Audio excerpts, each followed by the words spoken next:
এটা হলো আপনাদের টেক্সট বুক, রাইট? টেক্সট বুকটা ভালো করে দেখবেন। তো এখানে টেক্সট বুকটা অনেক বেশ বিগ একটা চ্যাপ্টার, অনেক কিছু পড়ে হয়তো আপনার বুঝতে বুঝতে অনেক সময় লাগবে, বাট আমি এই জিনিসগুলোকে কনসাইজ করে নিয়ে আসবো, রাইট? আপনি আমার ভালো করে আমার লেকচারটা শুনবেন, মনোযোগ সহকারে শুনবেন এবং বোঝার চেষ্টা করবেন। তখন দেখবেন যে এগুলো জাস্ট পড়লেই বুঝতে পারবেন, এই জিনিসগুলো পড়লেই বুঝতে পারবেন। Understood? Financial instrument,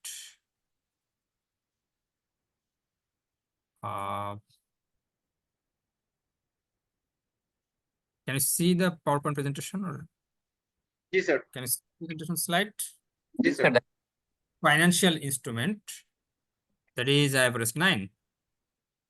Just whenever I'm discussing about financial instrument, you may have asked a very simple question. What is financial instrument?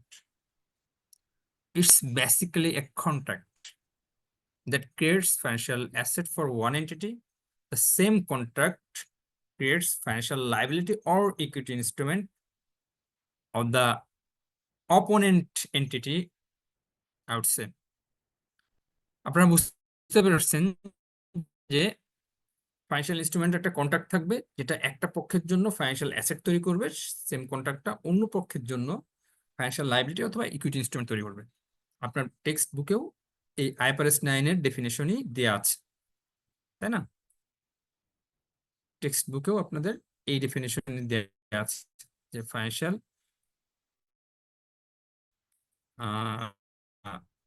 Instrument কি।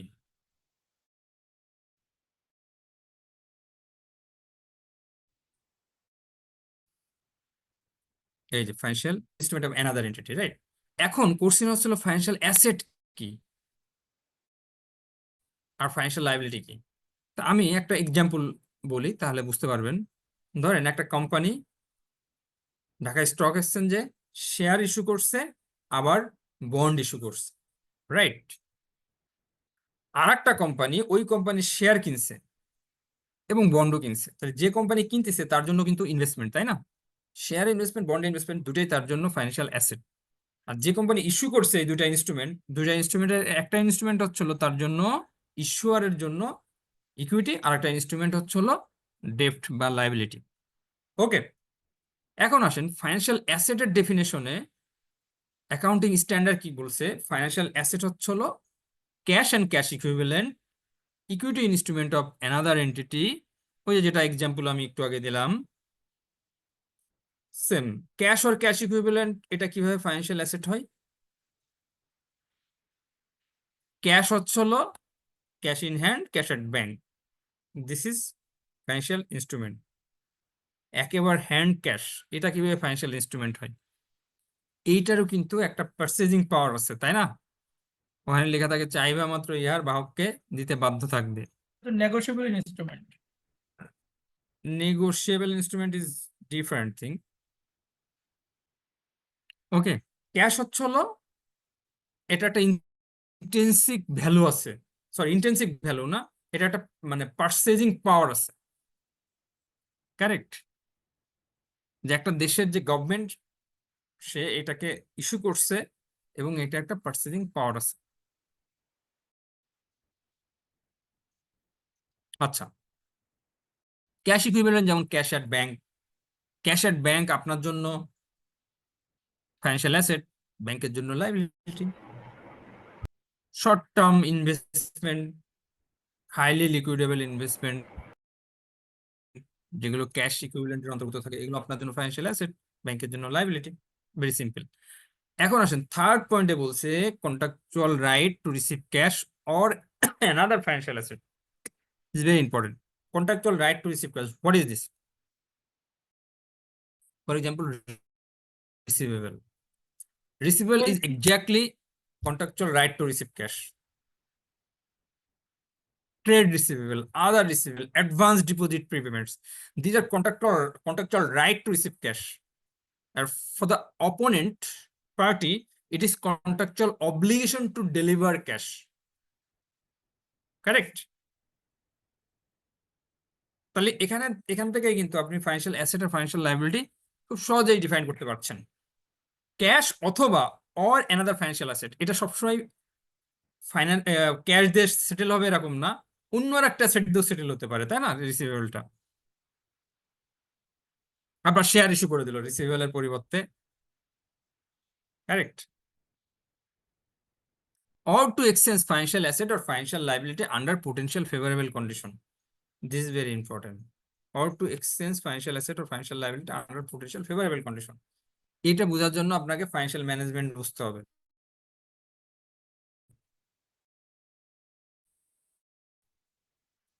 বইটা পরিবর্তন হয়েছে কিনা। ডেরিভেটিভ আছে, এগুলো কি দেখেছেন? ডেরিভেটিভ ডেরিভেটিভ কি, মানে হেজিং ইনস্ট্রুমেন্ট কি? Do have any idea? I think you might have gone in your Sir, financial idea নেই। management courses. Idea নেই, at least some of the participants here should have a reasonable knowledge about derivative and hedging instrument. Those especially had done their BBA and MBA major in finance or accounting. They might have gone through a derivative and hedging instrument. পড়ছিলাম কিন্তু ওইভাবে মনে নেই আর পড়ছিলাম but মনে নাই। আচ্ছা, ওকে, হতেই পারে। অ্যাকচুয়ালি ডেরিভেটিভ ছিল একটা কন্ট্রাক্ট যেটার ভ্যালু ডিপেন্ড করে on the underlying asset. Absolutely correct. Derivative হলো একটা কন্ট্রাক্টের মাধ্যমে হবে যেটা অ্যাসেট বা লাইবিলিটি ক্রিয়েট করবে, অ্যাসেট অথবা লাইবিলিটি ক্রিয়েট করবে on against of underlying variable. That is absolutely correct. তাহলে আন্ডারলাইং ভ্যারিয়েবল গুলো কি হবে? Thank you very much. আপনার নাম কি? Sir Imran. Imran. Imran Sarwar, thank you very much. জি স্যার। যে ডেরিভেটিভটা হলো একটা আন্ডারলাইং ভ্যারিয়েবল থাকবে সেটার এগেনস্টে, অর্থাৎ ওই আন্ডারলাইং ভ্যারিয়েবল থেকে যে রিস্ক হবে, রিস্ক অ্যারাইজ করতে পারে ভবিষ্যতে, ওই রিস্কটাকে মিনিমাইজ করার জন্য হেজিং করা হয়, রাইট? তা হেজিং ইনস্ট্রুমেন্টে যাওয়া হয়। হেজিং ইনস্ট্রুমেন্ট কি? ধরেন প্রথমত আন্ডারলাইং ভ্যারিয়েবল কি কি হতে পারে? ইন্টারেস্ট রেট হতে পারে, ফরেন এক্সচেঞ্জ রেট হতে পারে, রাইট? অথবা কোনো অ্যাসেট হতে পারে। এইগুলো হলো আন্ডারলাইং ভ্যারিয়েবল। তাহলে ইন্টারেস্ট রেট কি হতে পারে? ইন্টারেস্ট রেট ভবিষ্যতে বেড়ে যেতে পারে। বেড়ে গেলে ক্ষতিগ্রস্ত হবে কে? যে লোন নিবে সে ক্ষতিগ্রস্ত হবে, বা যার লোন আছে, রাইট? অনুরূপভাবে ফরেন এক্সচেঞ্জ রেট, সাপোজ আপনার একটা পেয়েবেল আছে, এই পেয়েবেলটা হচ্ছে ডলারে সেটেল করতে হবে। তার মানে কি, এই পেয়েবেলটা কোনো ভবিষ্যতে যখন আপনি সেটেল করবেন, তখন কি হবে? আপনাকে ডলার কিনতে হবে। তা ডলারের এক্সচেঞ্জ রেট যদি বেড়ে যায় তাহলে তো আপনি ক্ষতিগ্রস্ত হবেন, হ্যাঁ? এখান থেকে একটা রিস্ক আছে। তাহলে এই রিস্কটা মিনিমাইজ করার জন্য আপনি কি করলেন? ফরওয়ার্ড কন্ট্রাক্ট করলেন। তাহলে ফরওয়ার্ড কন্ট্রাক্ট একটা হেজিং ইনস্ট্রুমেন্ট, রাইট? এই রিস্কটিকে মিনিমাইজ করার জন্য আপনি সোয়াপ করতে পারেন, যেমন ইন্টারেস্ট রেট সোয়াপ। আপনার আছে ভ্যারিয়েবল ইন্টারেস্ট রেট, আপনি চলে গেলেন ফিক্সডে, সোয়াপ হয়ে গেল। সোয়াপ একটা ফাইন্যান্সিয়াল ইনস্ট্রুমেন্ট, রাইট? এবং এটা আসলে একটা ডেরিভেটিভ। এখন আসেন, আপনি ইন্টারেস্ট রেট সোয়াপ করলেন, আপনার আছে variable interest rate. Variable interest rate তো মার্কেট ডিমান্ড সাপ্লাইয়ের উপর ডিপেন্ড করে। যেমন এখন আছে সোফার, সারা ওয়ার্ল্ড ওয়াইড একসময় লাইবর চলতো, লাইবর এখন নাই। সোফার প্লাস 3%, 3%টা ফিক্স, বাট সোফারটা হচ্ছে ভ্যারিয়েবল, সিকিউরড ওভারনাইট রেট, এরকম secured overnight financing rate, right? তাহলে সিকিউরড ওভারনাইট ফাইন্যান্সিং রেট, এটা আসলে মানে আমেরিকান একটা আপনার আন্তঃব্যাংকিং এর যে ড্রয়িং সেই রেটটা। তাহলে সোফারটা হচ্ছিল একটা ভ্যারিয়েবল ইন্টারেস্ট রেট, যেটা প্রতিদিন এটার ফ্লাকচুয়েট করে। তখন কোনো কোম্পানি যদি এরকম হয় যে একটা বিদেশি লোন নেছে, যেমন ইউপাস এলসির ক্ষেত্রে হয়। এখানে আপনারা যারা হয়তো অভিজ্ঞতা আছে কিনা জানি না, ইম্পোর্ট করলে এলসির মাধ্যমে যখন আপনি নেবেন, সেটা যদি ইউপাস এলসির মাধ্যমে নিয়ে আসেন, তাহলে 6 মান্থের একটা লোন ক্রিয়েট হয়। তাহলে 6 মান্থের একটা লোন ক্রিয়েট হলো, তাহলে এই লোনটা কিন্তু এর ইন্টারেস্ট রেটটা আবার ইন্টারন্যাশনাল স্ট্যান্ডার্ডে হয়। এটা বাংলাদেশের ব্যাংকের মতো না, এটা ওই সোফার প্লাস 3%। তাহলে সোফার রেট যদি এখন 4% হয় বা 3.5% হয়, তাহলে এর সাথে 3.3% যোগ করলে যেটা হয় 6.5% আপনি লোনের ইন্টারেস্ট রেট ফিক্স করলেন। এখন আপনার কোম্পানি মনে করতেছে এই সোফারটা আগামী 3 মান্থের ভিতর বেড়ে যাবে, বেড়ে গেলে আপনার তো লস হবে। তাই আপনি কি করলেন, এটা ফিক্স করার জন্য সোয়াপ করলেন, ইন্টারেস্ট রেট সোয়াপ। ব্যাংক আপনাকে অফার করলো, ওকে আমি 7% আমি তোমার ফিক্স করে দিলাম এটা। কোনো কারণে যদি 8% হয়ে যায় দুইটা মিলে, তাহলে বাদ বাকি 1% আমি তোমাকে দিয়ে দেবো। আর 8% যদি না হয়, উল্টাটা হয়, উল্টাটাও তো হতে পারে, 6% হলো। তাহলে ওই যে 8%-এর থেকে 7%-এর থেকে যে 6% হয়ে গেল, 1% তুমি আমাকে দিবা। তাহলে যদি এই যে ইন্টারেস্ট রেট আপনি 7%-এ ফিক্স করলেন, বাট এখন মার্কেট ইন্টারেস্ট রেট আছে 6.5%, আপনি 7%-এ করলেন, যেহেতু ফিউচার আনসার্টেন, আপনি ভাবতেছেন এটা 9% হয়ে যেতে পারে, এই জন্য 7%-এ করছেন। তা কাছাকাছি 6.5% এখন আছে, 3 মাস পরে এটা ম্যাক্সিমাম 7% দেবে, 7%, 9% চলে যেতে পারে। তাহলে আমি এখানে 7%, 0.5% লস করলাম এখনকার পার্সপেক্টিভে। বাস্তবে যদি ইন্টারেস্ট রেট 8% হয়ে যায়, তখন কিন্তু আপনার 1% গেইন হয়ে যাচ্ছে, মানে ফেভারেবল কন্ডিশনে চলে আসলেন না, রাইট? আর বাস্তবে যদি উল্টাটা হয়, এটা 6%-এ নামে আসে, আপনি 7%-ই করছেন, তখন আপনার 1% আনফেভারেবল কন্ডিশন ক্রিয়েট করলো। এই জন্য বলছে যে two exchange financial asset or financial liabilities under potential favourable condition, that is derivative.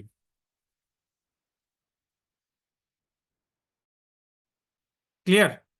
আরো ক্লিয়ার হবেন এগুলা যখন আপনারা ওই যে আপনার ডেরিভেটিভ চ্যাপ্টারটা পড়বেন ফাইন্যান্সিয়াল ম্যানেজমেন্ট থেকে। তো দেখেন এইগুলা সব ডেফিনেশন আছে আপনাদের এই বইতে, আমি যেগুলো এখানে দেখাইছি এগুলো সব আছে। এই দেখেন, cash and equity financial asset, right, or to exchange financial asset or financial liability under potential favorable condition. ওকে, এখানে সুন্দর করে এক্সাম্পল দিয়েছে যাতে আপনারা বুঝতে পারেন, এই জন্য এই স্লাইডগুলো এক্সাম্পল সহকারে আপনাদের কাছে আমি রিপ্রেজেন্ট করছি। Certain contract settle in the entity's own equity, সেটা কি? একটা এন্টিটি কোনো একটা অ্যাসেট কিনবে, রাইট? সে একটা কন্ট্রাক্টে গেলো, ওকে 3 মাস পরে আমি তোমাকে আমার শেয়ার ইস্যু করবো, পার শেয়ারের ভ্যালু হবে এত, এটা ধরে তোমাকে এই অ্যাসেটটা দিতে হবে, রাইট? 3 মাস পরে এক্সিকিউট হবে। এখন 1 মাস পরে আপনার শেয়ারের প্রাইস ড্রপ করছে, ড্রপ করলে কিন্তু আপনি ফেভারেবল কন্ডিশনে, কারণ আপনি কিন্তু তার কাছে সার্টেন রেট ফিক্স করে নিয়েছেন, শেয়ারের ভ্যালু কত হবে, রাইট? তাহলে এটা আপনার জন্য অ্যাসেট তৈরি করবে। আর যদি উল্টোটা হয়, শেয়ারের প্রাইস বেড়ে গেছে, আরো বেড়ে গেছে, কিন্তু আপনি তো একটা স্টেবিলিটির একটা রেট অলরেডি ফিক্স করে ফেলছেন, তখন কিন্তু আনফেভারেবল কন্ডিশন তৈরি হচ্ছে, সেটা ফাইন্যান্সিয়াল লায়াবিলিটি ক্রিয়েট করবে। এটা পরের স্লাইডে আছে, certain contract settle in the entity's own equity. লাইবিলিটিটা আসলে অ্যাসেটের উল্টোটা, তাই না? আর equity is a residual part of asset after deducting liability. It's very simple. এই যে আসেন, ডেরিভেটিভটা আছে একটা স্লাইডে। ডেরিভেটিভ হচ্ছে হলো financial instrument with all of the 3 following characteristics. এটার একটা আন্ডারলাইং ভ্যারিয়েবল থাকে, ওই ভ্যারিয়েবলের ভ্যালু চেঞ্জ হলে ডেরিভেটিভের ভ্যালু চেঞ্জ হয়। ওই যে ইন্টারেস্ট রেট যখন আপনার 8% হয়ে গেল, তখন এটা 1% আপনার অ্যাসেট ক্রিয়েট করবে, 6% হয়ে গেলে 1% লাইবিলিটি ক্রিয়েট করবে, রাইট? এইটার আর একটা বৈশিষ্ট্য আসছিল ডেরিভেটিভের, initial investment close two zero, are very few কেসে এটা কি হতে পারে, আপনার একটা টোকেন কমিশন টমিশন এই ধরনের থাকতে পারে। রাইট? আর এটা অবশ্যই সেটেলমেন্ট হবে, অবশ্যই এটা ফিউচার ডেটে, কারণ future is uncertain, that's why you are going for hedging, right?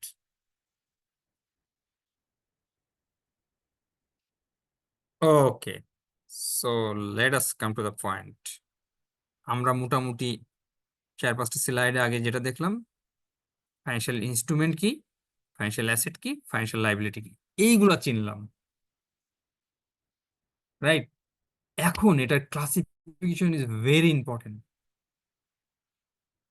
Financial অ্যাসেটের ক্লাসিফিকেশন ইজ ভেরি ইম্পর্টেন্ট। ক্লাসিফিকেশনের পর ডিপেন্ড করছে এটা ব্যালেন্স শিটে আপনি কোথায় দেখাবেন, এটার অ্যাকাউন্টিং মেথড কি হবে, এটার গেইন লস আপনি কোথায় পার করবেন, ওসিআই তে না পিএনএল এর নেট প্রফিটে? ক্লিয়ার?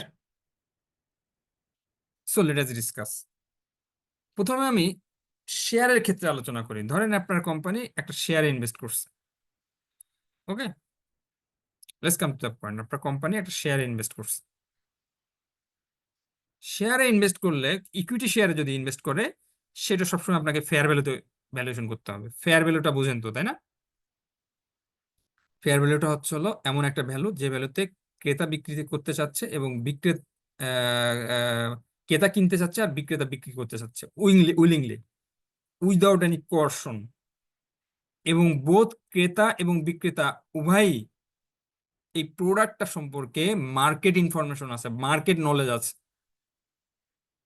এরকম অবস্থায় যদি উভয়ই, একজন বিক্রি করতে চায় একজন কিনতে চায়, যে ভ্যালুতে এগ্রি হবে কেনা বেচায়, সেইটাই হচ্ছে হলো ফেয়ার ভ্যালু, রাইট? আচ্ছা, তাহলে ইকুইটি শেয়ারের ক্ষেত্রে ভ্যালুয়েশনটা হবে ফেয়ার ভ্যালুতে। এখন এই ফেয়ার ভ্যালুটা হতে পারে ফেয়ার ভ্যালু থ্রু পিএনএল আর ফেয়ার ভ্যালু থ্রু ওসিআই। সেটা কেমন? আপনার কোম্পানি একটা ইকুইটি শেয়ার কিনছে, এটা অ্যাবসলিউটলি ডিপেন্ড করতেছে আপনার কোম্পানির ইন্টেনশন কি।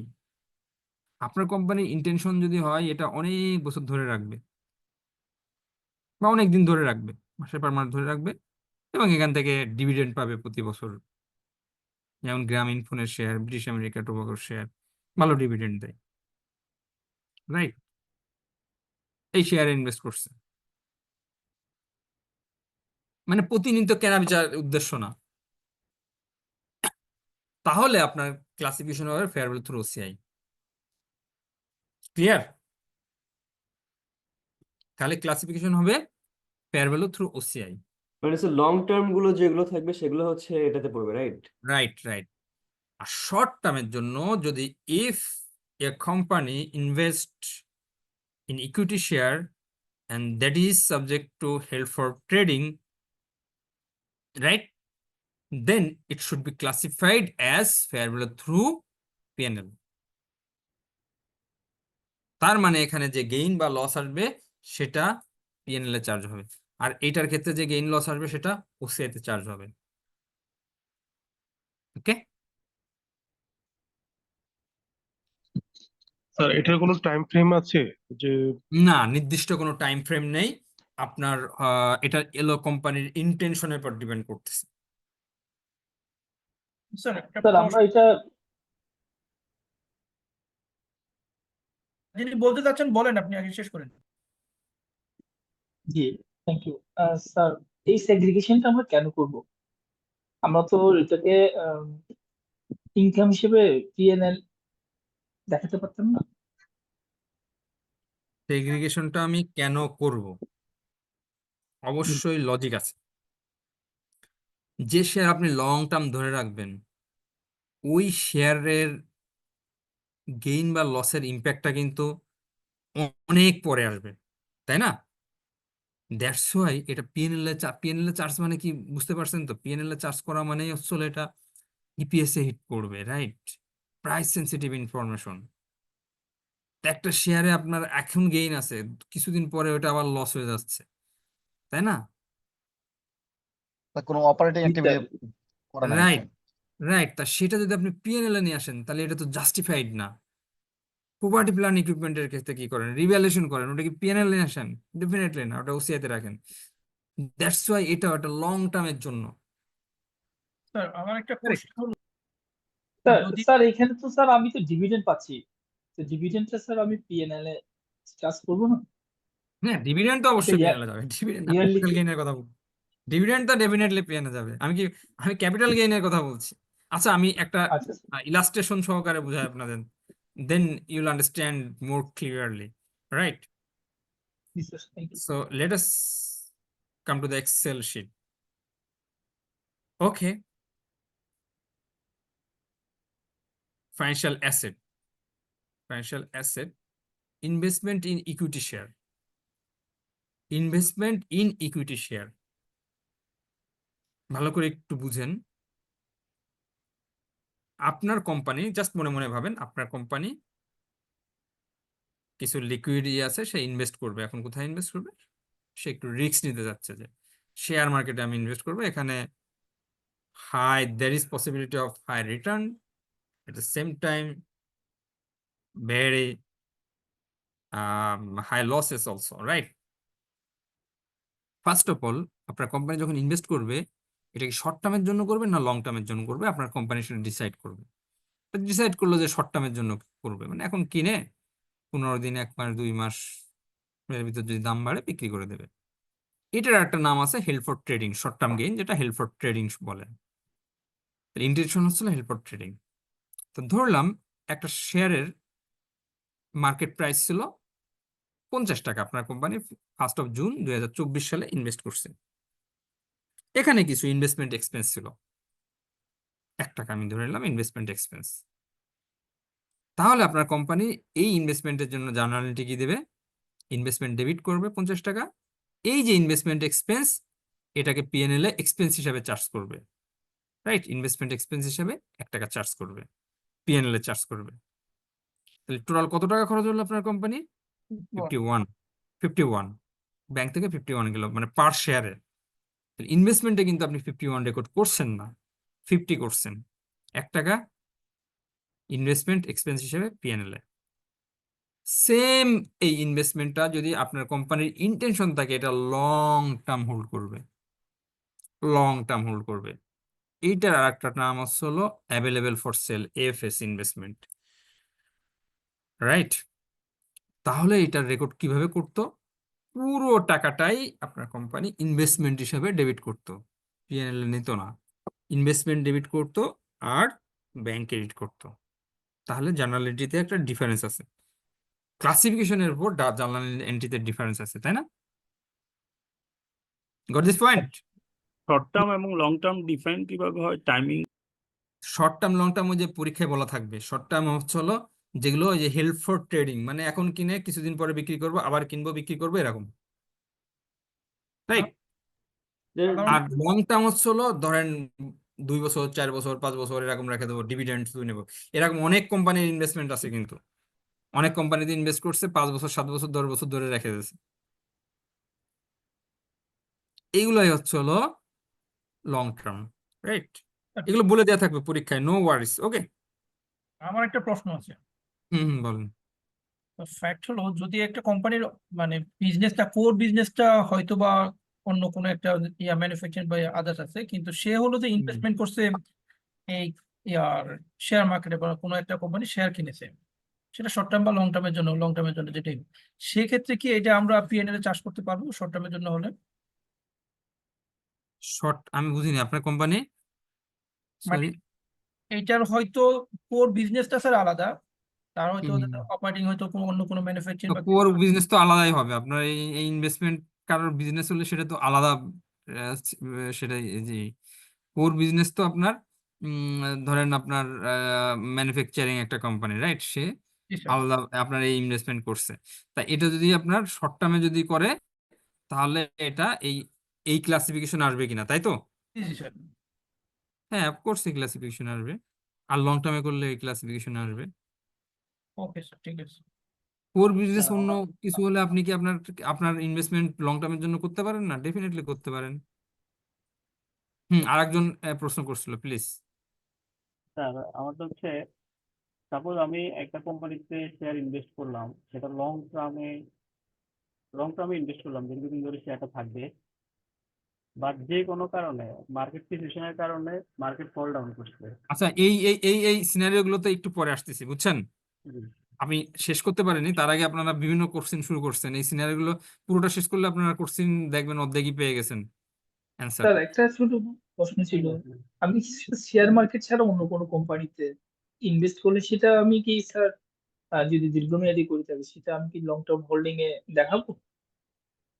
শেয়ার মার্কেট ছাড়া অন্য জায়গায় ইনভেস্ট করলে তো ওইভাবে ট্রেড করা যায় না। তার মানে কি, এটা তো লং টার্মে যাবে মাস্ট। আর সেই ক্ষেত্রে আপনার ফেয়ার ভ্যালুটাও এইভাবে মানে পাওয়াটা অনেক কঠিন ব্যাপার। যদি স্যার ফেয়ার ভ্যালু তো স্যার মার্কেট ভ্যালু হবে না স্যার? মার্কেট ভ্যালু কিভাবে পাবেন? আপনি একটা নন লিস্টেড কোম্পানিতে ইনভেস্ট করছেন, আপনি মার্কেট ভ্যালু কই পাবেন? বলেন তো আমাকে, একটু বুঝান তো। নন লিস্টেড কোম্পানিতে ইনভেস্ট করছেন, সেই non listed company market value কই পাবেন শেয়ারের? জি স্যার। Got this point? জি স্যার।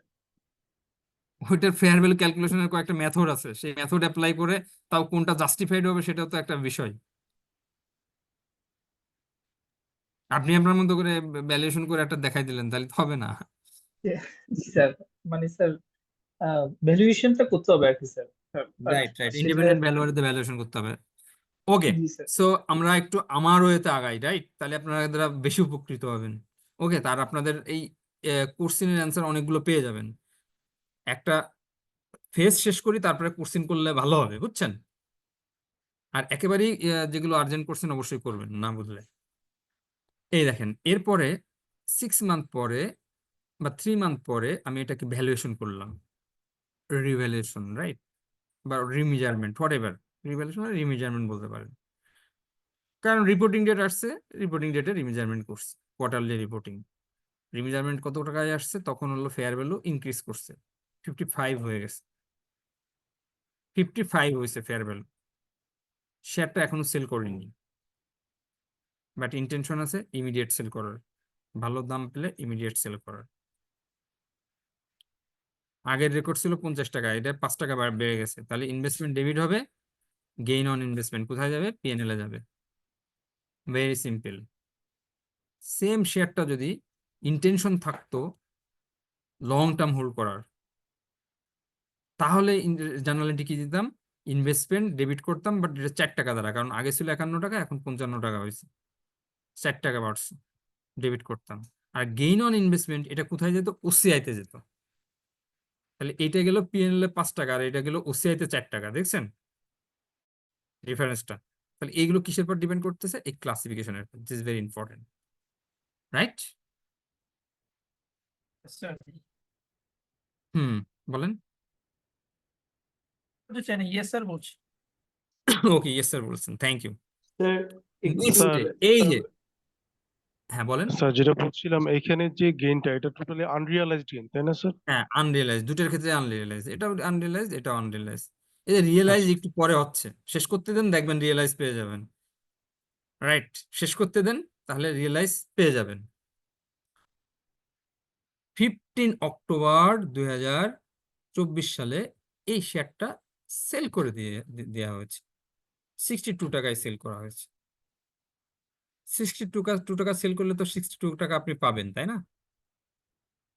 পাইলেন, ব্যাংকে আপনার ঢুকে গেল। ইনভেস্টমেন্টের রেকর্ড ছিল কত? 55। তাহলে ইনভেস্টমেন্ট ক্রেডিট করে দিলেন। 55-এ আপনার লাস্ট রেকর্ড ছিল, আরো এর থেকে 7 টাকায় বেশি বিক্রি করছেন, তাহলে 7 টাকা আরো প্রফিট হয়েছে।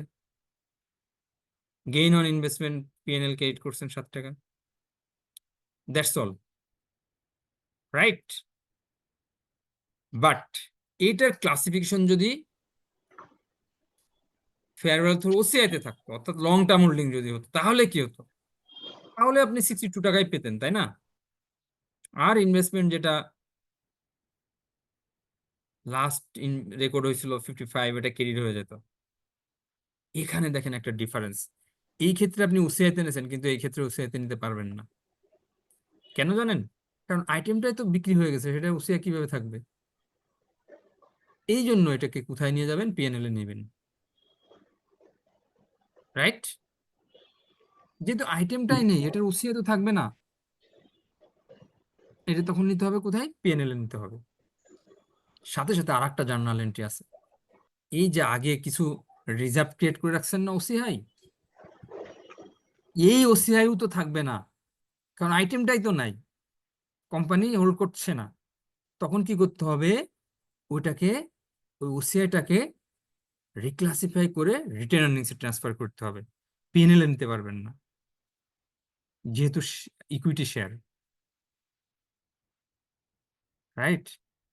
রিক্লাসিফাই করে আপনাকে কোথায় নিতে হবে? Written earnings. তাহলে আপনার আপনার গেইন অন ইনভেস্টমেন্ট যেটা ওসিআই করছিলেন সেটা ডেবিট করে দিতে হবে, আর রিটেন আর্নিংস ক্রেডিট করতে হবে।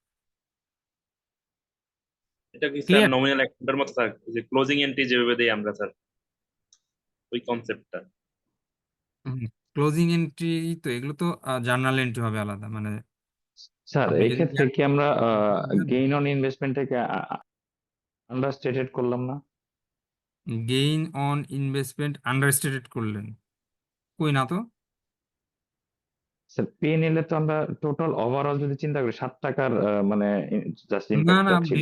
রিটেন আর্নিংস তো আপনার পুরোটাই করতেছে, কারণ এই গেইন অন ইনভেস্টমেন্ট এতে 7 টাকা, রাইট? স্যার আর ট্যাক্সের এখানে তাহলে 5 টাকা, ইম্প্যাক্টটা 12 কি টাকা, হবে রাইট? স্যার? আমাকে বলতে দেন, তাহলে বুঝতে পারবেন। এখানে টোটাল 12 টাকা আপনি গেইন দেখাইছেন, কিন্তু এই 12 টাকা গেইন আসছে কিভাবে? পিএনএল এর থ্রুতে রিটেন আর্নিংস আসছে, কারেক্ট? কিন্তু জি এই স্যার। যে যদি লং টার্ম হোল্ডিং হয় সেক্ষেত্রে কি হচ্ছে?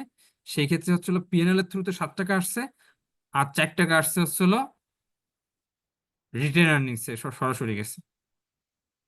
তাহলে এখানে স্যার ট্যাক্সের ইম্প্যাক্টটা কি কোনটার উপরে আসবে? ট্যাক্সের ইম্প্যাক্টটা কিভাবে আসবে সেটা কিন্তু ট্যাক্স লর উপর ডিপেন্ড করবে, রাইট? বুঝতে পেরেছেন?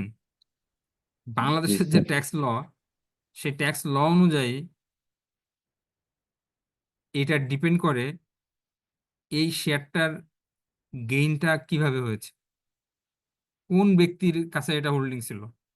যদি ব্যক্তির কাছে হোল্ডিং থাকে, আমার যতটুকু tax knowledge, this is not your tax class, right?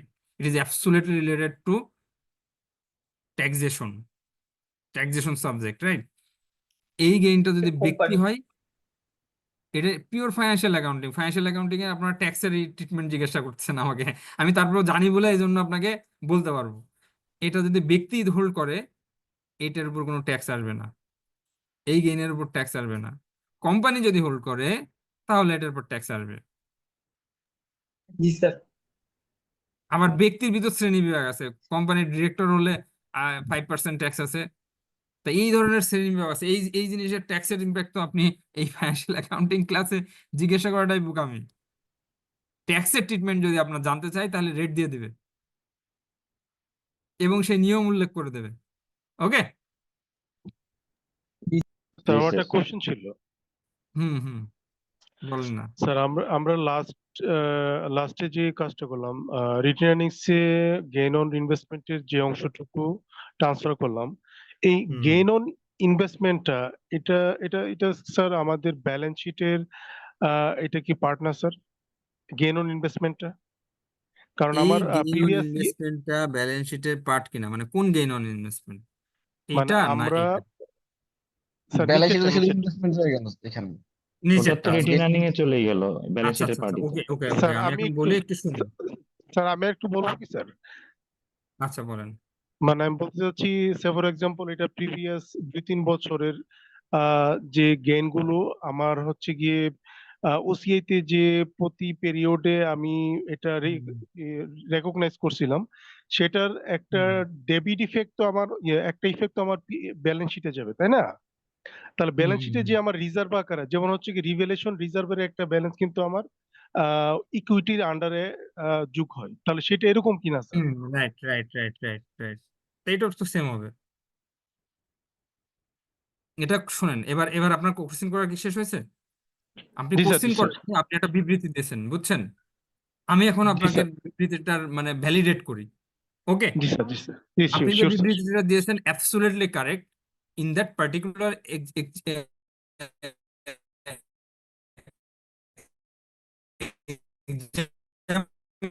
বলে, এই যে এখানে হচ্ছে সেটা ইকুইটির ভিতর থাকবে, রাইট?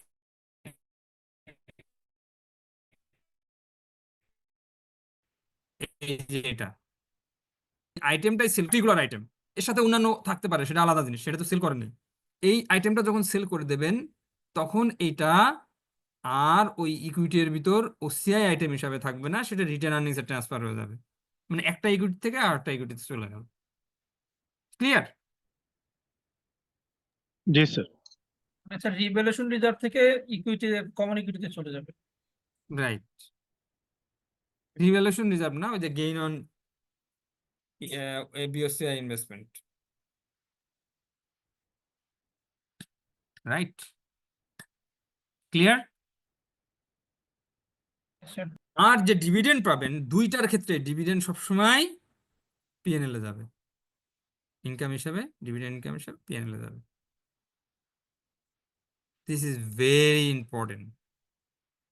আমি একটা দেখেছিলাম যে অ্যাডভান্স লেভেলে একটা কেস আসছিল, ছোট্ট একটা, তা সেখানে একটা শেয়ার কিনে এইভাবে ইনভেস্টমেন্ট এক্সপেন্স থাকে, শেয়ারের প্রাইস থাকে, একটা সময় রিমেজারমেন্ট করে, আবার তার কিছুদিন পরে এটা সেল করে দেয়। এক্স্যাক্টলি এরকম একটা সিনারিও একটা কোশ্চেন ছিল। সিনারিও যেটাই হোক না কেন, আপনার মনে হয়, আমার মনে হয় আপনারা যদি বুঝে থাকেন, ট্রিটমেন্ট আপনারা রাইটলি দিতে পারবেন। শেয়ারের ক্ষেত্রে আর এর বাইরে কিছুই নেই। ক্লিয়ার? Yes sir. আচ্ছা, এখন একটা জিনিস নোট ডাউন করে রাখেন, সেটা হচ্ছে হলো, যদি একবার কোনো শেয়ার এফবিওসিআই ইকুইটি শেয়ার যদি এফবিওসিআই তে ক্লাসিফিকেশন করেন, এই ক্লাসিফিকেশনটাকে IFRS 9 এর ভাষায় বলা হয় ইরিভোকেবল ইলেকশন। এই ইরিভোকেবল ইলেকশন মানে এই ক্লাসিফিকেশন আর চেঞ্জ করতে পারবেন না, অর্থাৎ এইটাই সিলেক্ট করলে চেঞ্জ করতে পারবেন না, বাট এইটার থেকে আপনি এটাই আসতে পারবেন। ইন্টেনশন চেঞ্জ করে ফেলছেন, ধরেন শর্ট টার্মে আর রাখবেন না, এটা লং টার্মে নিয়ে যাবেন, তাহলে এইটার থেকে আপনি এটাই আসতে পারতেছেন, কিন্তু এইটার থেকে আপনি এটাই যাইতে পারবেন না। এটা আবার রিপিট করলে একটু ভালো হবে। হ্যাঁ, আবার রিপিট করব। এই ইরিভোকেবল শব্দটার অর্থ জানেন? রিভার্স করা যাবে না আর রিভোক করা যায় না, রাইট, রিভার্স করা যায় না, মানে একবার সিলেক্ট করছেন ওইটাই। তাহলে সেটাই, এই শাব্দিক অর্থ যদি বুঝে থাকেন তাহলে হচ্ছে হলো, এই ফেয়ার ভ্যালু থ্রু ওসিআই তে যদি আপনি সিলেক্ট করেন, তার মানে এই ক্লাসিফিকেশন আর চেঞ্জ করতে পারবেন না, এটার থেকে এটা যাইতে পারবেন না। কোন ক্ষেত্রে? ইকুইটি শেয়ারের ক্ষেত্রে। আবার বলছি, আরো ইনস্ট্রুমেন্ট আছে কিন্তু ওইগুলো না, ইকুইটি শেয়ার ইনভেস্টমেন্টের ক্ষেত্রে। বাট এইটার থেকে আবার এটা আসতে পারবেন, মানে আপনার ইন্টেনশন ছিল শর্ট টার্ম, আপনি সে লং টার্মে চলে আসলেন। এইটার থেকে কেন এটা যাইতে পারবেন না, এটার তো আপনার লজিক আছে, কারণ এইটার থেকে যখন এটাই চলে যাবেন আপনি তো বিক্রি করে দেবেন, তাই না? ওকে, তাহলে আমরা মোটামুটি বুঝতে পেরেছি, তাই না?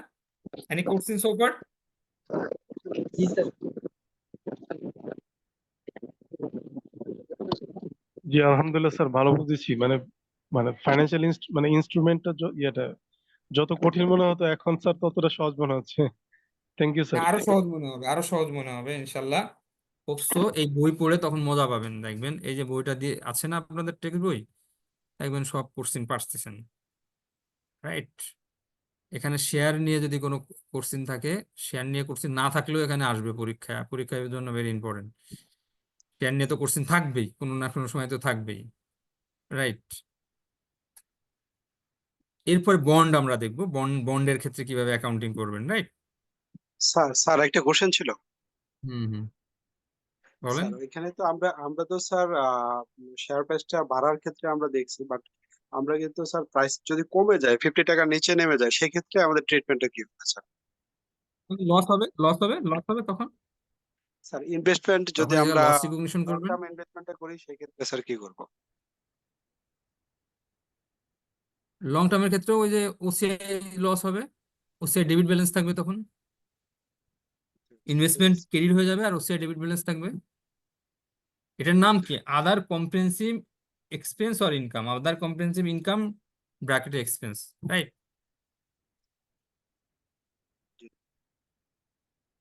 বুঝতে পেরেছেন? লস হলে তাহলে মাইনাস ফিগার দেবে। সরি, হলে স্যার তাহলে মাইনাস ফিগার দেখাবো। রাইট। আদার কম্প্রিহেনসিভ এক্সপেন্স হতে পারে, অ্যাবসলিউটলি কারেক্ট, এক্সপেন্স হতে পারে। ক্লিয়ার? Okay sir. ওকে, আরো অনেক কিছু আছে, right? Not and at this level. আমরা ইকুইটি শেয়ারের ক্ষেত্রে দেখলাম কি হবে। এইবার আসেন বন্ড বা ডিবেঞ্চার। এইটা একটু জটিল, সমস্যা নেই, আমি খুব সুন্দর এক্সাম্পল দিয়ে আপনাদের বুঝাবো, তাহলে আপনারা খুব সুন্দরভাবে বুঝতে পারবেন। বাট কন্ডিশন অ্যাপ্লাইড, মনোযোগ সহকারে শুনতে হবে, ধৈর্য সহকারে। ওকে, বন্ডের ক্ষেত্রে কি বলছে, আইফারস 9 বলছে যে একটা বিজনেস মডেল আছে। এই দেখেন, আপনার এখানে যদি বিজনেস মডেলের সার্চ দিই চলে আসবে, রাইট? বন্ডের ক্ষেত্রে একটা বিজনেস মডেল আছে।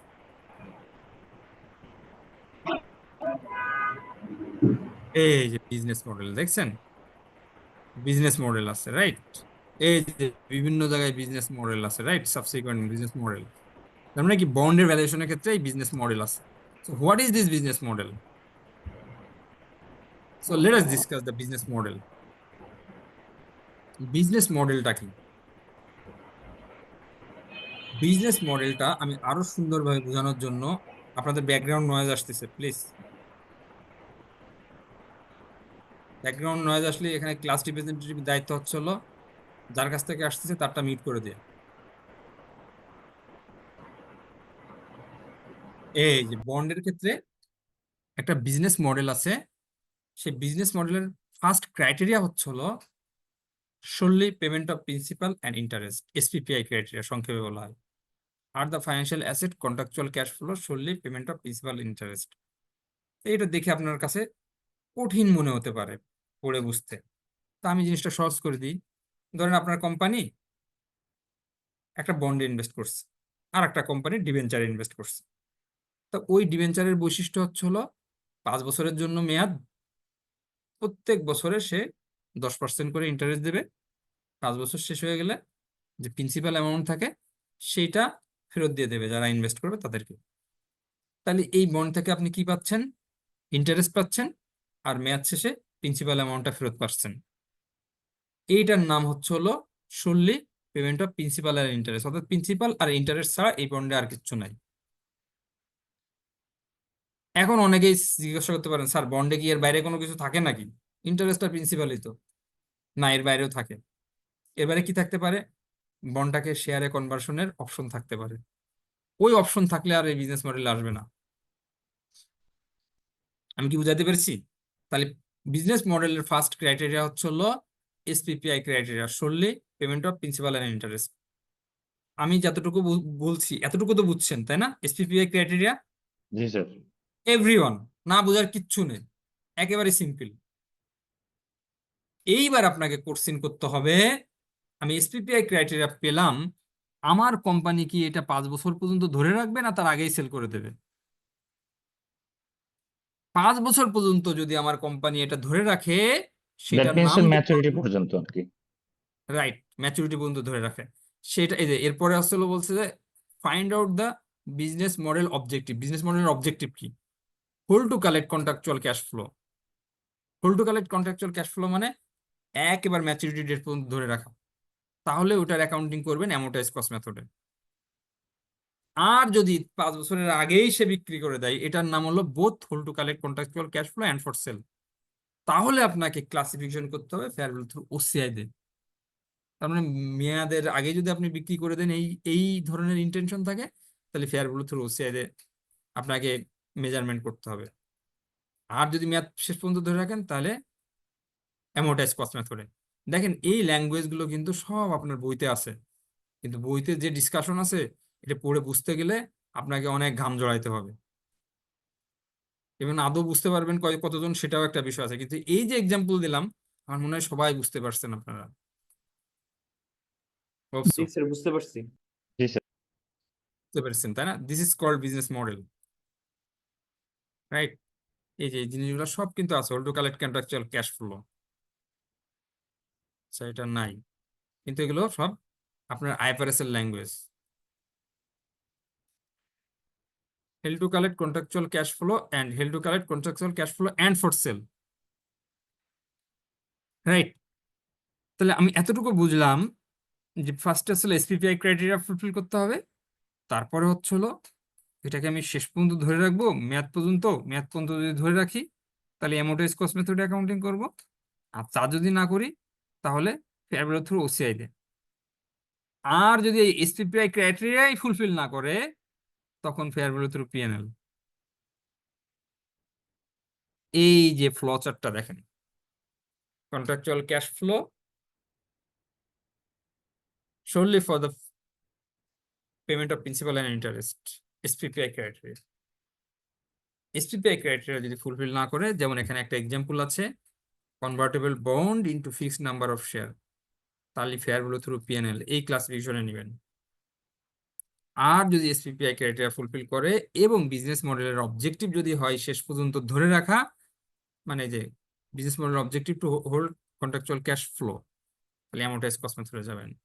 If no, then is the business model objective both to hold contractual cash flow and for sale? If yes, fair value through sale.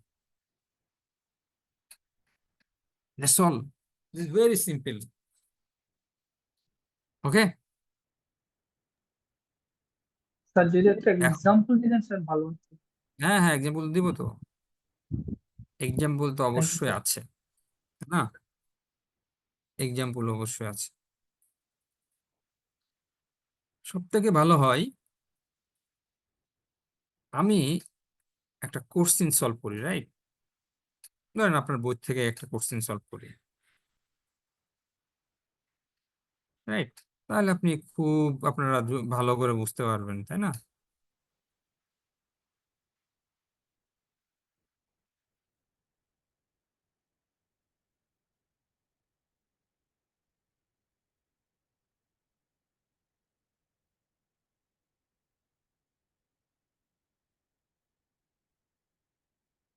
Interactive question বা সেলফ টেস্ট আছে না? ধরেন এখানে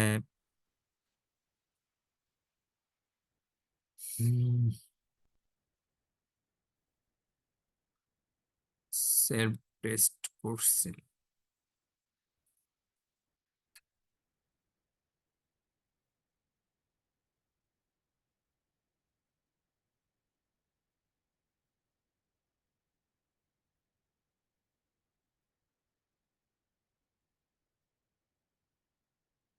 সব অ্যান্সার আর এটা কোশ্চেন।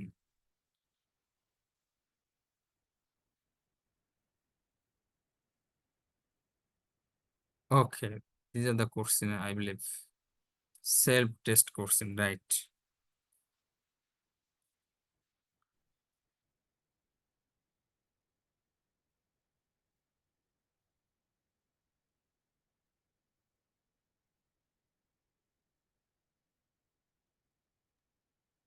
স্যার আপনার Excel শিটের concept গুলোও স্যার বুঝতে পারলে আমার মনে হয় সকল ধরনের কোয়েশ্চেন গুলো আনসার করা যাবে। আমি আমি আমি আমি দেখাই, এখানে সব IS-32 দিয়ে কোশ্চেন আছে, বুঝছেন? IS-32 এর কোশ্চেন বেশি। জি স্যার।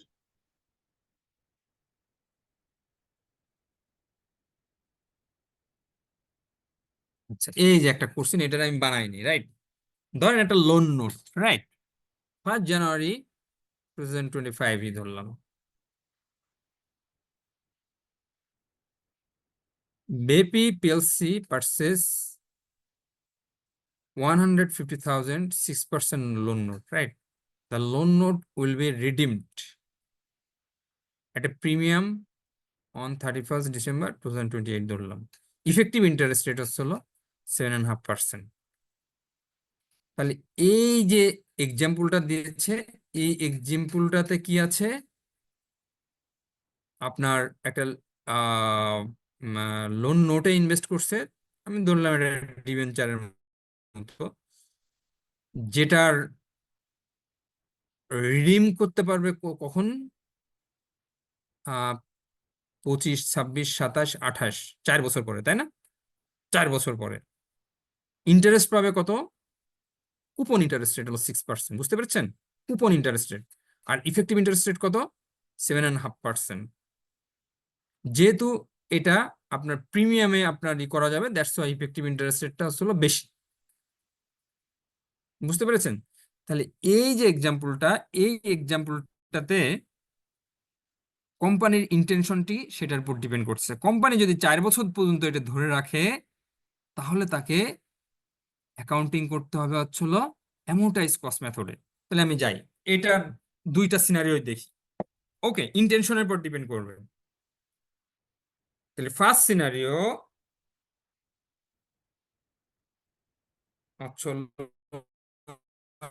ইন্টেনশন হলো এই যে অ্যামোর্টাইজ কস্ট মেথডে, hold to collect contractual cash flow up to maturity date.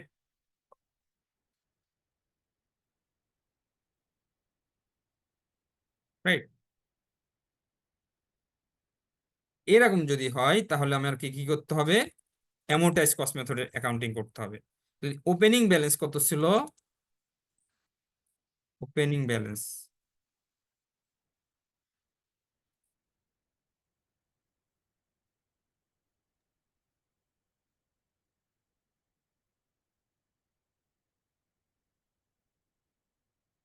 এরপরে হলো interest accrued,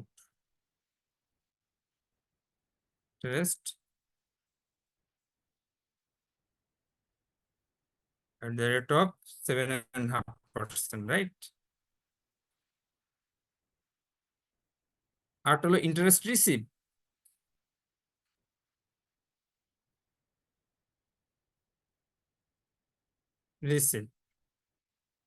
at the rate of 6%, right?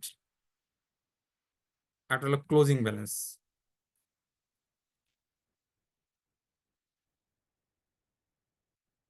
Closing balance. What's point? Opening balance ছিল 1,50,000 টাকা, তাই না? জি স্যার।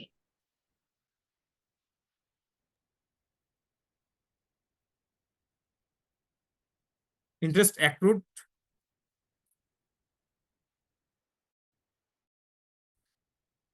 স্যার প্রিমিয়ামে কিনলে রাইট, তখন স্যার কমে কিনবে এরকম কিছু না? এইটাতে আপনাকে ইন্টারেস্ট অ্যাক্রু করতে হবে। তার মানে কি? সরি স্যার যদি প্রিমিয়ামে কেনা হয় তখন কি স্যার ওপেনিং ব্যালেন্স সেম হবে নাকি না, প্রিমিয়ামের? এটা তো এই যে বলতেছে যে প্রিমিয়ামে হলো আপনি রিডিম করতে পারবেন, সেই কত পার্সেন্ট প্রিমিয়াম সেটা বলেন ওকে স্যার, ওকে এখানে। স্যার। আমি জাস্ট বোঝানোর জন্য আপনাদেরকে এটা দিই। আমি ধরে নিচ্ছি যে এটা শেষ পর্যন্ত ধরে নেবে, শেষ পর্যন্ত ধরে রাখবে। তাহলে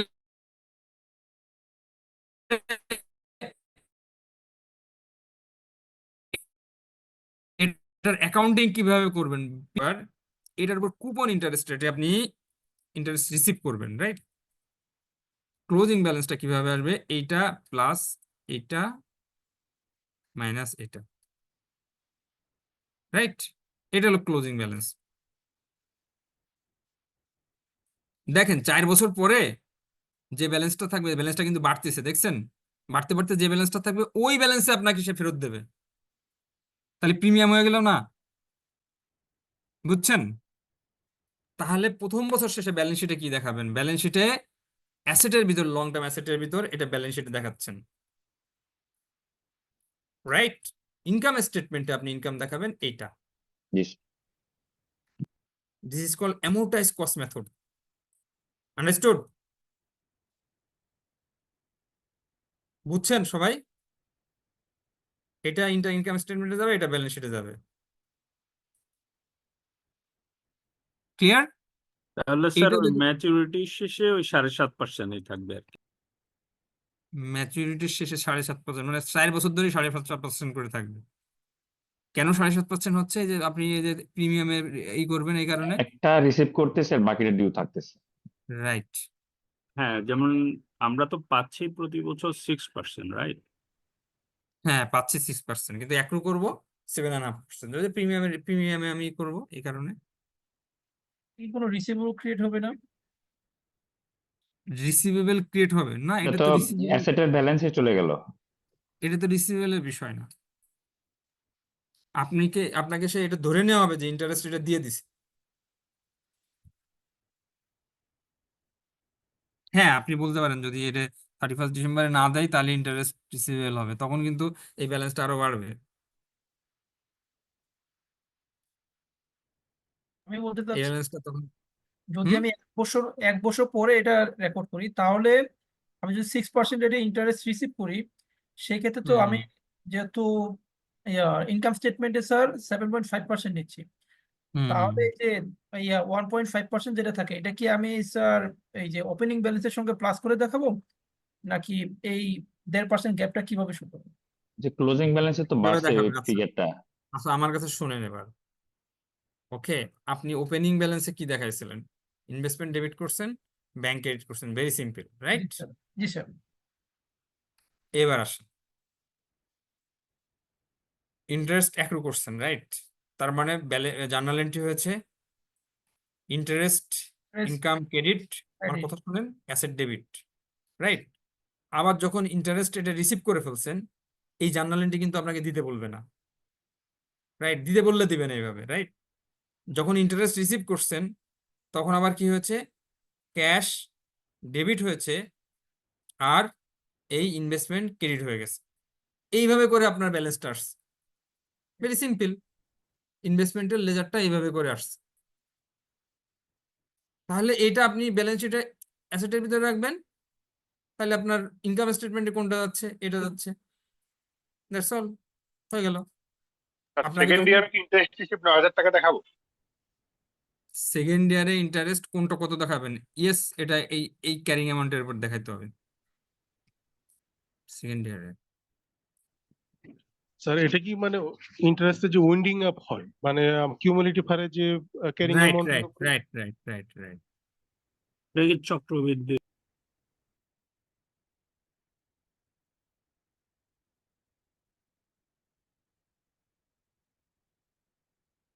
ইফেক্টিভ ইন্টারেস্ট রেট।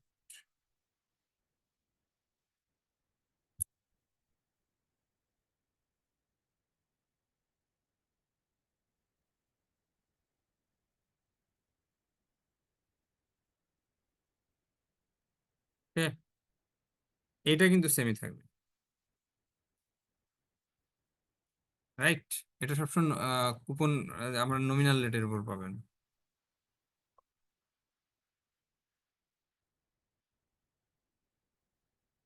ওকে, এইভাবে বাড়তে বাড়তে একসময় থার্ড ইয়ারে, রাইট?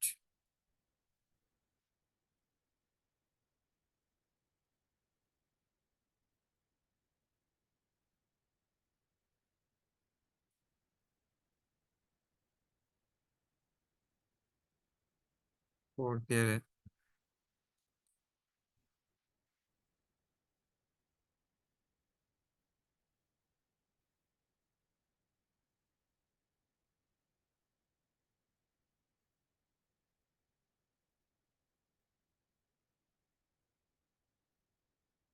এই যে 1,60,000 টাকার মতো এরকম পাবেন, রাউন্ডিং অফ করলে 1,60,000 টাকা, right?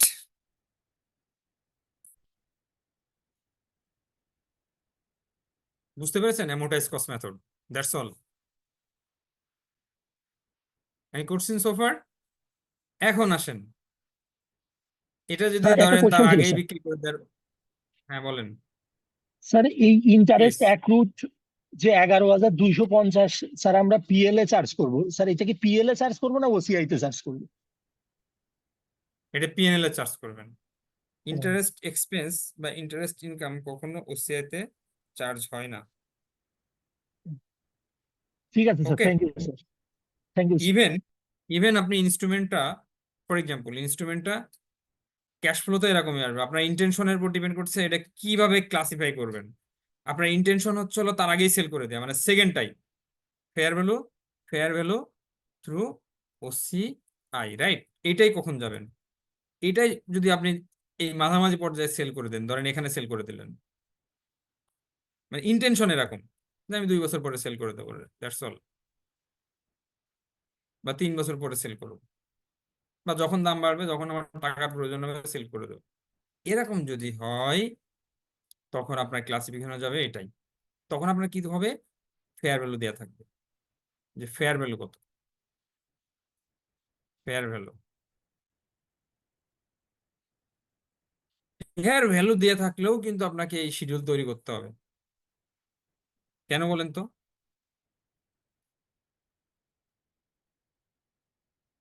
What do you think? Fair value থাকলেও আপনাকে এই শিডিউল তৈরি করতে হবে, কারণ আপনাকে ইন্টারেস্ট তো নিতে হবে, যতদিন হোল্ড করবো ততদিন পর্যন্ত ইন্টারেস্টটা নিতে হবে স্যার। রাইট? এই ইন্টারেস্টও বের করতে হবে। তাহলে তার মানে স্যার ইন্টারেস্টে এবং এবং এই ইন্টারেস্টে জানালে কিন্তু আপনি সবসময় পিএনএল এ চার্জ করবেন। ফেয়ার ভ্যালু আপনি যখন কিনছিলেন এটার দাম ছিল ইনিশিয়ালি আপনার দাম ছিল এটা ফার্স্ট ইয়ারে, ধরেন ইয়ার 1-এর 1 তারিখে একেবারে, রাইট? ইয়ার 2-এর 1 তারিখে এটা আপনার 31 ডিসেম্বর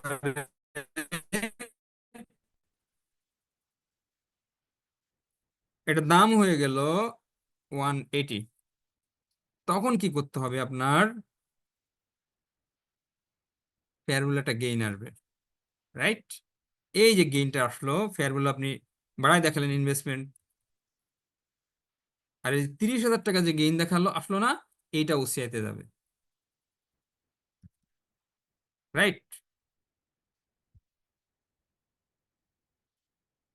ক্লিয়ার? জি স্যার। তার মানে কি, এই ক্লাসিফিকেশন গুলো কিন্তু আপনাকে এই অ্যামোর্টাইজেশন শিডিউল তৈরি করতে হবে। এই শিডিউল আরো অনেক কারণে তৈরি করা লাগতে পারে, যদি আপনার এটা ইম্পেয়ারমেন্ট হয়ে যায়। আপনি যেহেতু এখানে ইনভেস্ট করছেন, যে কোম্পানির বন্ড কিনছেন ওই কোম্পানির অবস্থা খারাপ হয়ে গেছে, লাইক বেক্সিমকো স্যার। রাইট? বাংলাদেশে আপনারা জানেন যে পলিটিক্যাল চেঞ্জ হওয়ার ফলে এরকম হয়েছে, রাইট? সরি স্যার, আমার নেট প্রবলেমের কারণে স্যার এই সেকেন্ড ইয়ারে 1,80,000 টাকা ফেয়ার ভ্যালু কি এইটা আমি বুঝতে পারিনি। সেকেন্ড ইয়ারে না, আপনি ধরেন ইয়ার 1-এর এটা 1 তারিখে, আর এটা 31 ডিসেম্বরে, এটা 1 জানুয়ারি, রাইট? এটা ধরেন 31 ডিসেম্বরে, ইয়ার 1-এ 31 ডিসেম্বর,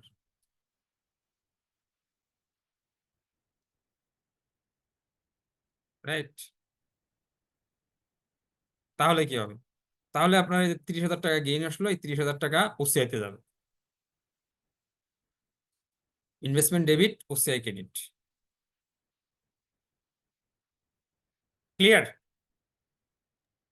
এখন অর্থাৎ আমি দেখি, 30শে ডিসেম্বর ভ্যালুয়েশন সেইখানে 1,80,000 টাকা আসছে। Right, thank you sir. এটা ইয়ার 1-এ ছিল, রাইট?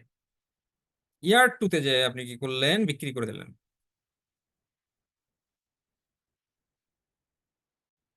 ইয়ার 2-তে সোল্ড, বিক্রি করলেন আবার কত টাকায়,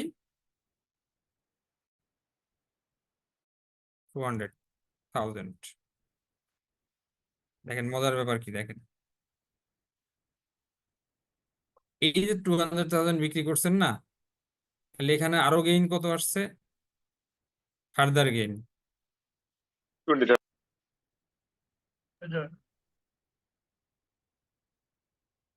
180, রাইট? এই গেইনটা কোথায় যাবে? প্রফিট এন্ড লস অ্যাকাউন্টস এর, কারেক্ট, পিএনএল, কারণ এই আইটেমটাই তো নাই, রাইট? Yes, sir. এখন জি আর একটা স্যার। কোশ্চেন আসে, এই যে ওসিআই আছে, এই ওসিআইটা কোথায় যাবে? স্যার কারণ রিটেনিং আইটেমটাই এ, তো সোল্ড আউট।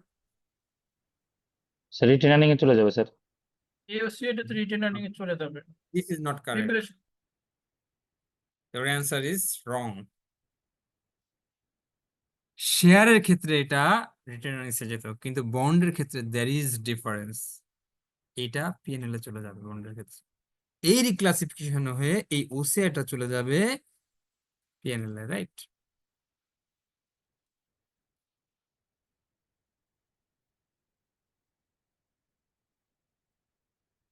তখন এই ওসিআইটা ডেবিট হয়ে যাবে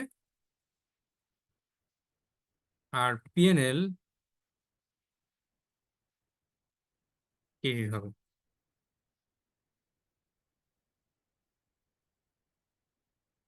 ক্লিয়ার? কেন জানেন? কারণ বন্ডের রিস্ক আসলে অনেক কম। বন্ডের দেখেন মার্কেটে যেগুলো বন্ড আছে, শেয়ারের প্রাইস যেভাবে ভ্যালু মানে ফ্লাকচুয়েট করে, বন্ডের প্রাইস কিভাবে ফ্লাকচুয়েট করে? না স্যার, ফেস ভ্যালুর আশেপাশে থাকে। সেটা তো রিটার্ন ফিক্সড। হুম।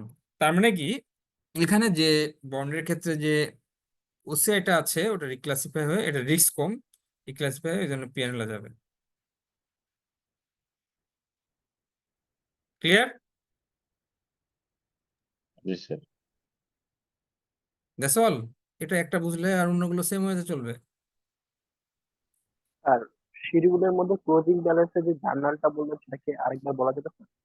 সরি, শিডিউলের শিডিউলের ক্লোজিং ব্যালেন্সের যে জার্নালটা বললেন সেটা কি স্যার আরেকবার বলা যাবে? হ্যাঁ অবশ্যই বলা যাবে। এই যে এটার আপনি যদি মানে অল টুগেদার বুঝতে চান, মানে একটা কোম্পানি তার বিভিন্ন পয়েন্টে কিভাবে জার্নাল এন্ট্রি দিয়েছে, রাইট? জি স্যার। কোর্সিন আপনাকে পরীক্ষায় যেভাবে আসবে ঠিক সেভাবে অ্যান্সার করতে হবে, বুঝতে পেরেছেন? জি। অল টুগেদার বুঝতে চান তাহলে এই যে প্রথমে সে কি করবে, ইনিশিয়ালি একটা জার্নাল এন্ট্রি দেবে, ইনভেস্টমেন্ট ডেবিট করবে, ক্যাশ ক্রেডিট করবে, ব্যাংক তাই না? বা ব্যাংক ব্যাংক ক্রেডিট করবে। এরপরে যে ইন্টারেস্ট যেটা অ্যাক্রু করছে সেটা ইন্টারেস্ট ইনকাম ক্রেডিট করবে, ইনভেস্টমেন্ট ডেবিট করবে, রাইট? ইনভেস্টমেন্ট। এরপর ইন্টারেস্ট যেটা রিসিভ করছে সেটার কারণে আবার কি হচ্ছে, ইনভেস্টমেন্ট কমে যাচ্ছে, ইনভেস্টমেন্ট ক্রেডিট করছে, ব্যাংক ডেবিট হয়ে যাচ্ছে। এইভাবে করে ইনভেস্টমেন্টের ক্লোজিং ব্যালেন্স আসছে। এই ক্লোজিং ব্যালেন্স ব্যালেন্স শিটে চলে যাচ্ছে, রাইট?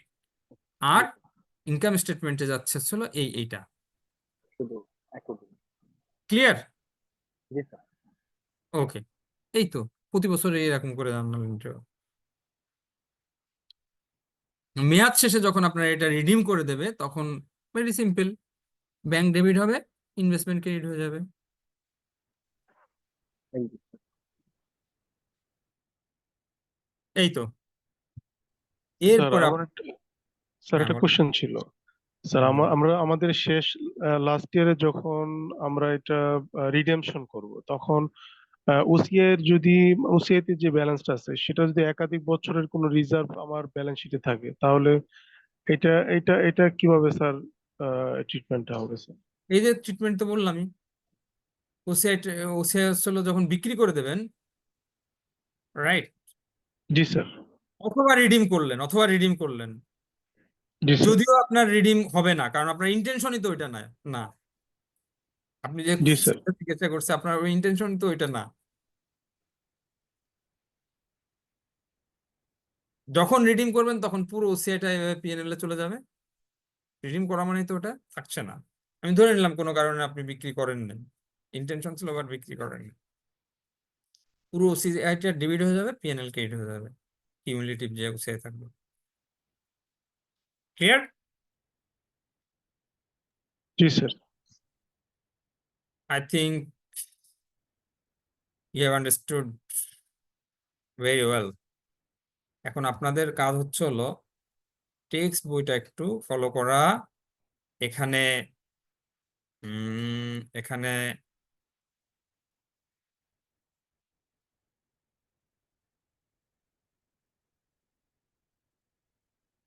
কিছু কোশ্চেন আছে, দেখেন। Doros Limited has declared the following dividend during the year.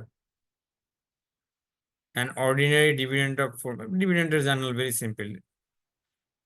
আপনার ডিভিডেন্ড তো আপনার পিএনএল এ সবসময় যাবে, তাই না?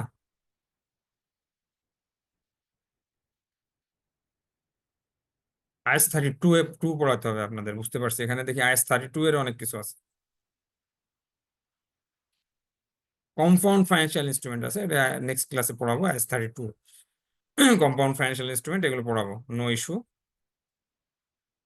কিছু ইন্টারেক্টিভ কোশ্চেন এখানে দেখেন, তাহলে দেখবেন যে জিনিসগুলো খুব ইজি হয়ে গেছে। এই যে রিডিমেবল প্রেফার শেয়ার, এইটা হচ্ছিল কম্পাউন্ড ফাইন্যান্সিয়াল ইনস্ট্রুমেন্ট। সবগুলো মানে রিডিমেবল না, সরি, কনভার্টেবল, যেটা কনভার্টেবল টু কমন স্টক, মানে প্রিফার্ড স্টকে কমন স্টকে কনভার্ট করা গেলে সেটা কম্পাউন্ড ফাইন্যান্সিয়াল ইনস্ট্রুমেন্ট। এই যেমন এইটা আপনি কিভাবে অ্যাকাউন্টিং করবেন? This very simple. ইস্যুড এত শেয়ার, এত redeemable preferred share, the share were issued at a discount এত, ইফেক্টিভ ইন্টারেস্ট রেট এত, dividend are paid annually in arrear. যেটা রিডিমেবল প্রিফার্ড শেয়ার, এটা হচ্ছিল ওয়ান কাইন্ড অফ ডেপ্ট, right? Redeemable preferred share আর bond same. এই redeemable preferred share মানে এটা কিন্তু আপনার লং টার্ম লাইবিলিটির ভিতর দেখাতে হবে। এটা তো আপনারা পড়ছেন, তাই না? স্যার এগুলো এই সার্টিফিকেট লেভেলে পড়ছেন না? অবশ্যই পড়ছেন। এবং এইটার যে রিডিমেবল প্রিফার্ড শেয়ারে যে ইস্যু করছে, সে এই যে ইন্টারেস্টটা দিবে, এই ইন্টারেস্টটা কিন্তু এই যে ডিভিডেন্ড বলতেছে, এটা আসলে ডিভিডেন্ড না, এটা one kind of interest.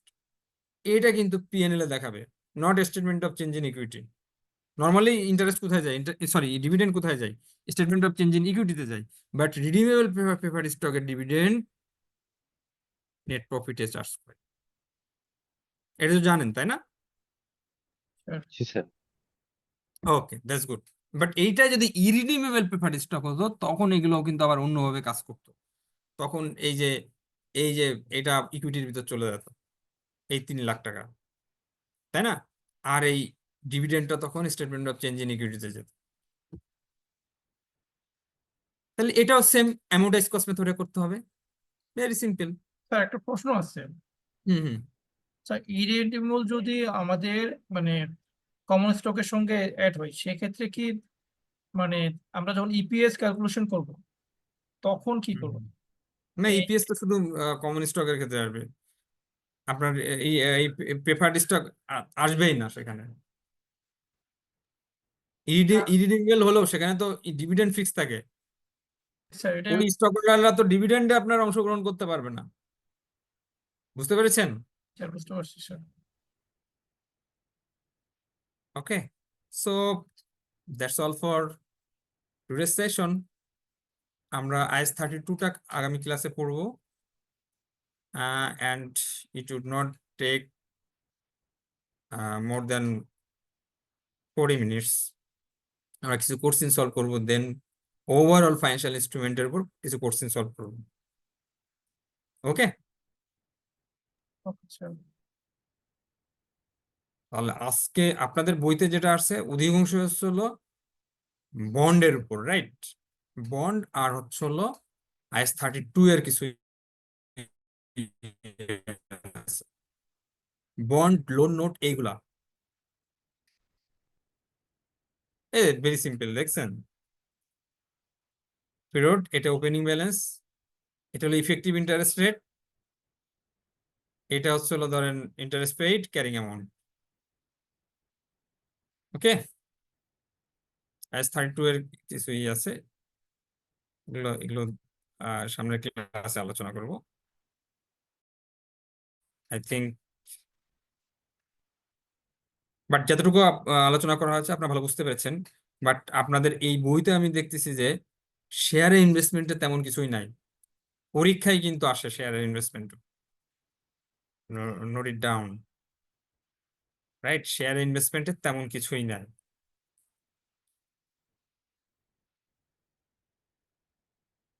Okay, so that's all for tonight.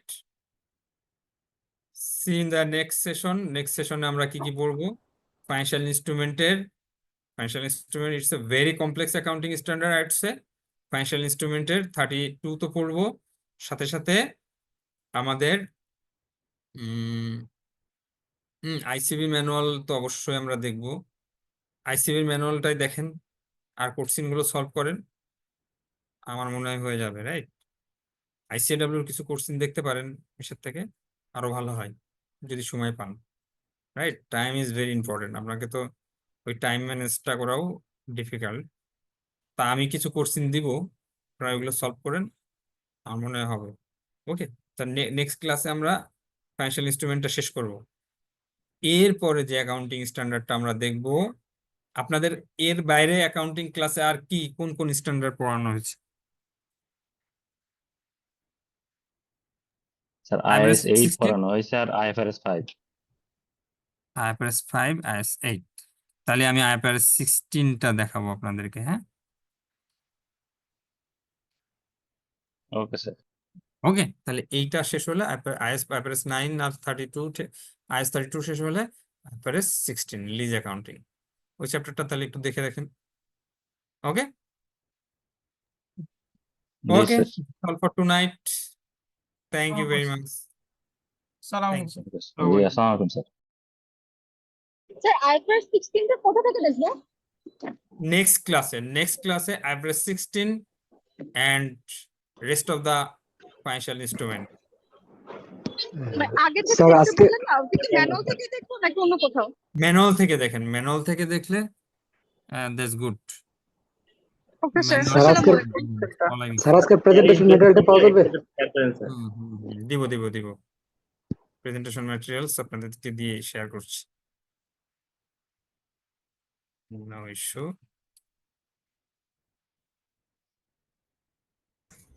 Sir একটু সময় দিন দেওয়ার পরে, নইলে ডাউনলোড করা যায় না। আচ্ছা আচ্ছা, অবশ্যই শিওর।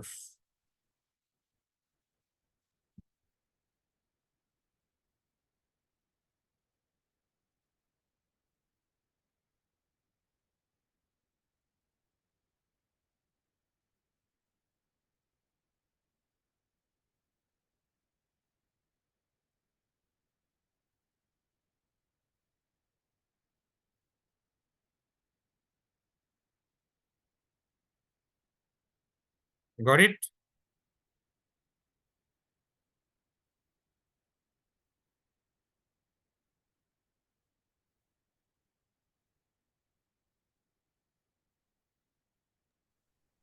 স্যার এক্সেলটা Oh, right, Excel. right. Excel, right.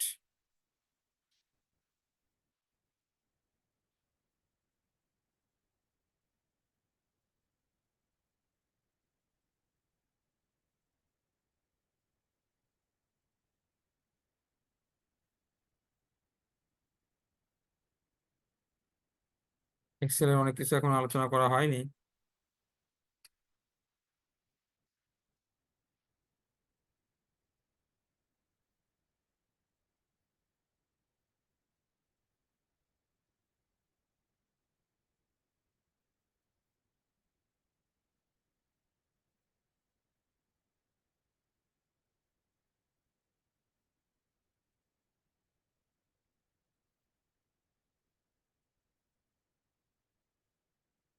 ওকে,